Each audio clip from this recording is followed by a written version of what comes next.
In this quick tutorial, I will show you how to replace the internal battery in your Chevy City Express key fob. This process will take you just under 5 minutes. It is very easy to do. You will need a couple of things, like one of these CR1620 batteries. Now, if you don't have one of these lying around, you should go check out the link in the description. That will take you over to Amazon, where you can get this particular battery for just a couple of bucks. The only other thing you will need, is a regular flathead screwdriver, and you will also need some kind of small Phillips head screwdriver. So this is a precision screwdriver. We'll be using it to remove the small screw that lives right here. So I do recommend, if you don't have something like this, I recommend something like this. Is a little set of precision screwdrivers. This is where this one came from. This is just what I'm using, and if you don't have one of these, you should go check out the description. There will also be a link to pick up this little set here, which is just, I think, about $5-10. So if you don't have any of these, check that out, and then just follow along with me here. So as I mentioned, the first step is to remove this little tiny Phillips head screw. So go ahead and take your precision screwdriver, go in, twist that out, and just set that down for now. Do not lose it. We're going to need that.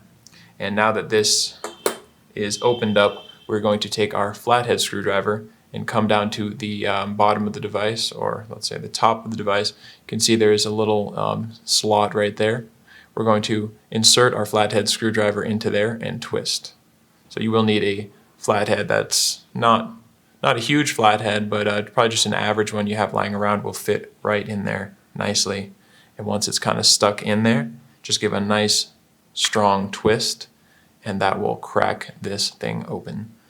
I can go ahead and set this down. We're just going to be pulling out the battery now. You can just use the same precision screwdriver that you used to take out the little screw to kind of help you get under the battery. And we're just getting under and lifting it up, kind of prying the battery up.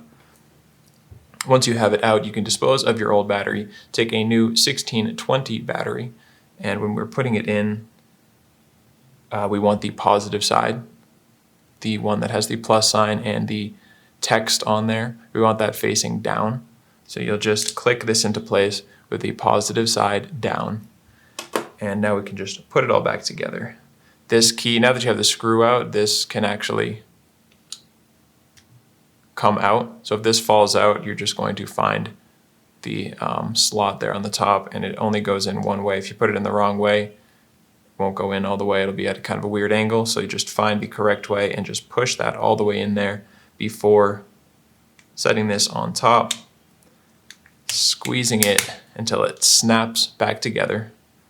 Again, make sure that key is pushed in there nicely. And now you can put that one little screw back in there.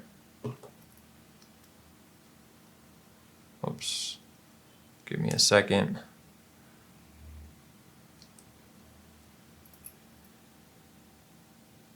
There we go. Just tighten up that screw.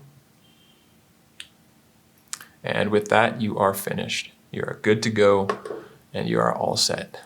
So I hope that was helpful for you, and if it was, feel free to let me know down in the comment section or by giving this video a like. And if you ever need help with another one of your key fobs, you can come back to this channel. We have tutorials for the devices from pretty much every maker model out there, and you can also get that information over at our website, fobbattery.com.